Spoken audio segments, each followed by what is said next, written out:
Hi എല്ലാവർക്കും PSC വ്ളോഗ്സിൻ്റെ പുതിയൊരു വീഡിയോയിലേക്ക് വെൽക്കം. ഇന്നത്തെ നമ്മുടെ വീഡിയോ എന്ന് പറഞ്ഞാൽ ഞാൻ എങ്ങനെയാണ് മാത്സ് പഠിക്കുന്നത് എന്ന് കേട്ടോ. ഞാൻ എൻ്റെ നോട്ട്സൊക്കെ ഞാൻ കാണിക്കാം. അപ്പോൾ ഞാൻ മാത്സ് പഠിക്കാൻ ഫോളോ ചെയ്യുന്ന യൂട്യൂബ് ചാനലും അതേപോലെ ഞാൻ എന്തൊക്കെയാണ് ചെയ്യുന്നത് എന്നാണ് ഈ വീഡിയോയിൽ പറയാൻ പോകുന്നത്. അപ്പോൾ ലാസ്റ്റ് വരെയും കണ്ടുനോക്കും, നിങ്ങൾക്ക് തീർച്ചയായിട്ടും ഉപകാരമാവും. ആദ്യം തന്നെ ഞാൻ എൻ്റെ മാത്സ് നോട്ട് കാണിക്കാം കേട്ടോ. കണ്ടോ, ഓരോ ടോപ്പിക് വൈസായിട്ട് നമ്മൾ കൺസെപ്റ്റ് എഴുതുക, അതിനുശേഷം അതിൻ്റെ ഭാഗത്ത് വരുന്ന ചോദ്യങ്ങൾ ഒരു 2-3 എഴുതുക. അപ്പോൾ നമുക്ക് പിന്നീട് റിവിഷൻ ചെയ്യുന്ന സമയത്ത് പെട്ടെന്ന് മനസ്സിലാക്കാൻ സാധിക്കും. അപ്പോൾ ആദ്യം മാത്സ് പഠിക്കുമ്പോൾ ചുമ്മാ അങ്ങനെ പഠിച്ചു പോകല്ല, ഓരോ ടോപ്പിക് ബേസായിട്ട് നമ്മൾ നോട്ട് എഴുതി വേണം പഠിക്കാൻ.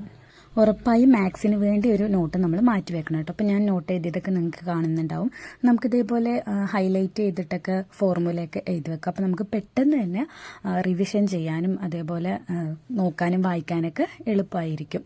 അപ്പോൾ ഇതുപോലെയൊക്കെ നോട്ട് തയ്യാറാക്കി വെച്ച് കഴിഞ്ഞാൽ നമുക്ക് എപ്പോൾ വേണമെങ്കിലും റിവിഷൻ ചെയ്യാം അല്ലേ. അപ്പോൾ നോട്ട് ഉണ്ടാക്കി വെക്കുക എന്നുള്ളത് മാത്സ് പഠിക്കുന്നതിൽ ഒരു പ്രധാനപ്പെട്ട കാര്യമാണ്. പിന്നെ ടോപ്പിക് ബേസ് ആയിട്ട് പഠിക്കുന്നത് പോലെ തന്നെയാണ് PYക്കും നമ്മൾ ചെയ്ത് പഠിക്കേണ്ടത്. നമുക്ക് യൂട്യൂബ് ചാനൽ നോക്കാം, അതല്ലാന്നുണ്ടെങ്കിൽ ടെലഗ്രാമിലൊക്കെ ഉണ്ട് ഇഷ്ടം പോലെ. അപ്പോൾ നമ്മൾ അത് നോക്കിയിട്ട് പ്രീവിയസ് ഇയർ ക്വസ്റ്റ്യൻസ് കൂടി പ്രാക്ടീസ് ചെയ്ത് പഠിക്കുക കേട്ടോ. ഈ ടോപ്പിക്ക് തീരട്ടെ എന്നിട്ട് പഠിക്കാമെന്ന് വിചാരിക്കേണ്ട, അതിൽ കൊടുത്തിട്ടുണ്ടാവും അതെങ്ങനെയാണ് ചെയ്യേണ്ട ടെക്നിക്ക് എന്ന്. അപ്പോൾ ഇതിനോടൊപ്പം തന്നെ നിങ്ങൾ അതും പ്രാക്ടീസ് ചെയ്ത് പോകാന്നുള്ളത് വളരെ പ്രധാനപ്പെട്ട കാര്യമാണ്. ഞാൻ അങ്ങനെയാണ് ചെയ്തിട്ടുണ്ടായിരുന്നു കേട്ടോ. ഓരോ ടോപ്പിക്ക് കവർ ചെയ്യുന്നതിനോടൊപ്പം പ്രീവിയസ് ഇയർ ക്വസ്റ്റ്യൻ കൂടി ചെയ്യായിരുന്നു. ഞാൻ ആ ഒരു ടോപ്പിക്ക് പഠിക്കുന്നതിന് മുമ്പ് തന്നെ പ്രീവിയസ് ഇയർ ക്വസ്റ്റ്യൻ ആയിട്ടും ചെയ്ത് പഠിച്ചിട്ടുണ്ടായിരുന്നു. അപ്പോൾ അങ്ങനെ ചെയ്യുന്നത് നിങ്ങളുടെ മാത്സ് പഠനം എളുപ്പമാക്കാൻ സഹായിക്കും.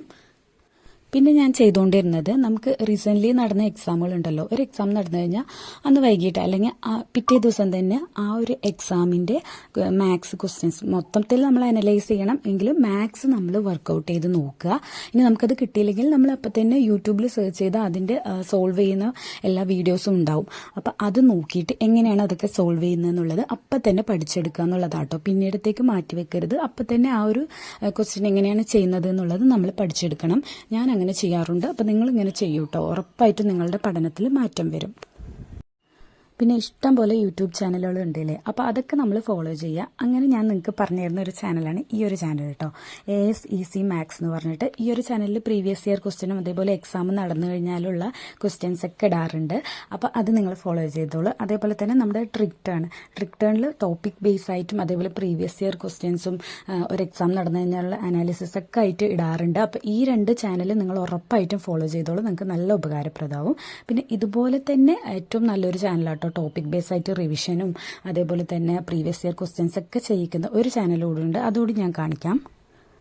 അപ്പോൾ ഇതാണ് ആ ഒരു ചാനൽ, ജസ്റ്റ് ഈസി ലേണിംഗ് എന്ന് പറഞ്ഞ ചാനൽ. ഇതൊക്കെ ചിലപ്പോൾ നിങ്ങൾക്കൊക്കെ അറിയുന്നതായിരിക്കും, ഇനി പുതുതായിട്ട് വന്നിട്ടുള്ളവർക്ക് ചിലപ്പോൾ അറിയില്ലായിരിക്കും. അപ്പോൾ അവർ ഇതെന്തായാലും മാത്സ് പഠിക്കാനായിട്ട് ഫോളോ ചെയ്തോളൂ. അപ്പോൾ ഇത്രയൊക്കെയാണ് ഞാൻ ഫോളോ ചെയ്യുന്ന ചാനലും ഒരു രീതിയും. അപ്പോൾ നിങ്ങൾക്ക് ഇഷ്ടമായിട്ടുണ്ടെന്നുണ്ടെങ്കിൽ ചാനൽ സബ്സ്ക്രൈബ് ചെയ്യാനും ഇനിയും കൂടുതൽ വീഡിയോസൊക്കെ കിട്ടാൻ വേണ്ടിയിട്ട് നോട്ടിഫിക്കേഷനൊക്കെ ഓൺ ചെയ്ത് വെക്കുക. അതേപോലെ ഇഷ്ടമായിട്ടുണ്ടെങ്കിൽ ലൈക്ക് ചെയ്യാനും ഫ്രണ്ട്സിനൊക്കെ ഷെയർ ചെയ്യാനും മറക്കരുത് കേട്ടോ.